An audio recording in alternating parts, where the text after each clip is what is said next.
Gowri's cook ട്യൂബിലേക്ക് എല്ലാവർക്കും സ്വാഗതം.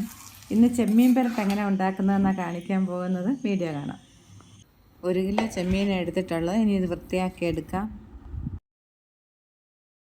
ഇതിൻ്റെ തോല് ഇങ്ങനെ പൊളിച്ചെടുക്കാം. കുറച്ച് വെള്ളം ഒഴിച്ച ശേഷം പൊളിക്കുകയാണെങ്കിൽ പെട്ടെന്നായി കിട്ടും. ഇതൊക്കെ നമുക്ക് കത്രിക കൊണ്ട് മുറിച്ചെടുക്കാം. പിച്ചാത്തി എളുപ്പമുള്ളവർക്ക് ഇങ്ങനെയാകാം. ഇങ്ങനെ വാങ്ങുന്ന ശേഷം ഓരോ ചെമ്മീൻ്റെ അഴുക്ക് ഇതുപോലെ എടുത്ത് കളയണം. ഇനി ഈ തല മുറിച്ചെടുക്കാം. എല്ലാ മീനും ഇതുപോലെ വൃത്തിയാക്കി എടുക്കണം. ഈ തല കഴുകിയിട്ട് നമുക്ക് ഉപയോഗിക്കാം. എല്ലാം വൃത്തിയാക്കി കഴിഞ്ഞപ്പോഴത്തേക്ക് നല്ല ഇരുട്ടുമായി. ഇനി ഇതിലേക്ക് ചേർക്കാൻ വേണ്ടുന്ന കുറച്ച് മല്ലിയിലയും കറിവേപ്പിലയും കൂടെ എടുത്തിട്ട് വരാം.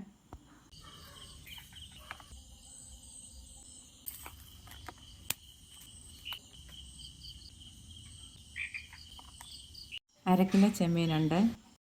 1 കൈ ചെറിയ ഉള്ളി ചതച്ചത്, 1/2 ടേബിൾ സ്പൂൺ ഇഞ്ചി ചതച്ചത്, 1 ടേബിൾ സ്പൂൺ വെളുത്തുള്ളി ചതച്ചത്, കുരുമുളക് പൊടി 1 ടേബിൾ സ്പൂൺ, എരിവ് കുറഞ്ഞ കാശ്മീരി മുളക് പൊടിയാണ് ഇത് 2 ടേബിൾ സ്പൂൺ, പെരിഞ്ജീരകം പൊടിച്ചത് 1/2 ടേബിൾ സ്പൂൺ, 1 ടീസ്പൂൺ മല്ലിപ്പൊടി, മഞ്ഞൾപ്പൊടി 1/2 ടീസ്പൂൺ, ഉപ്പുപൊടി 1/2 ടേബിൾ സ്പൂൺ, വെളിച്ചെണ്ണ,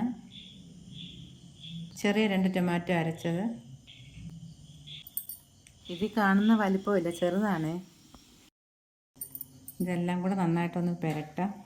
കുറച്ചും കൂടി എരിവും കളറും ഒക്കെ കിട്ടാൻ വേണ്ടി 1 ടേബിൾ സ്പൂൺ കാശ്മീരി മുളക് പൊടിയും കൂടെ ചേർക്കാം. ഈ മസാലയിലേക്ക് എടുത്തു വെച്ചിരിക്കുന്ന ചെമ്മീൻ ചേർത്ത് നന്നായിട്ടൊന്ന് പുരട്ടിയ ശേഷം 10 മിനിറ്റ് അടച്ച് വയ്ക്കാം. 1/2 ടേബിൾ സ്പൂൺ ഉപ്പ് പൊടിയും കൂടെ ചേർക്കാം. ചീനച്ചട്ടിയിലേക്ക് കുറച്ച് വെളിച്ചെണ്ണ ഒഴിക്കാൻ. നന്നായി ചൂടായ ശേഷം മാത്രമേ ചെമ്മീൻ ഉണ്ടാവൂ.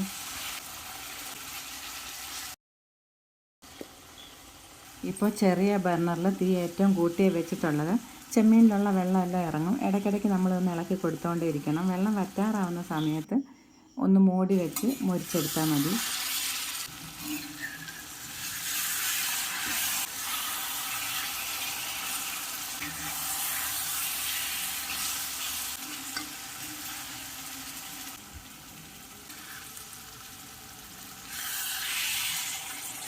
ഇടയ്ക്കിടയ്ക്ക് ഇളക്കി കൊടുക്കുന്നുണ്ടായിരുന്നു. ഇപ്പോൾ വെള്ളമൊക്കെ വറ്റിയ ശേഷം എണ്ണ തെളിയാൻ തുടങ്ങിയിട്ടുണ്ട്. ഇനി മീഡിയം ഫ്ലെയിമിലാക്കിയിട്ട് മൂടി വയ്ക്കുക. പിന്നെ ഒരു 10 മിനിറ്റ് ഇടയ്ക്കൊന്ന് ഇളക്കി കൊടുക്കണം. ഇപ്പോഴൊരു ബ്രൗൺ കളറാകുമ്പോൾ നമുക്ക് എടുക്കാം.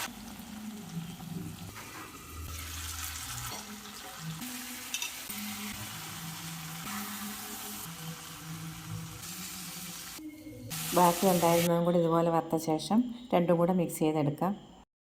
ഈ മുളകിൻ്റെ അരി കളഞ്ഞ ശേഷം തോട് മാത്രം നമുക്ക് ഇതിൻ്റെ കൂടെ ചേർക്കാം. മല്ലിയിലയും കരിവേപ്പിലയും ചേർക്കുന്ന കൂട്ടത്തിൽ നല്ല ഒരു ടേസ്റ്റ് കിട്ടാൻ വേണ്ടി. നമ്മുടെ ചെമ്മീൻ പുരട്ട് റെഡി ആയിട്ടുണ്ട്. എല്ലാവരും ഉണ്ടാക്കി നോക്കണേ. നിങ്ങളുടെ അഭിപ്രായങ്ങൾ എന്താണെങ്കിലും അറിയിക്കണം. വീണ്ടും കാണാം. നന്ദി, നമസ്കാരം.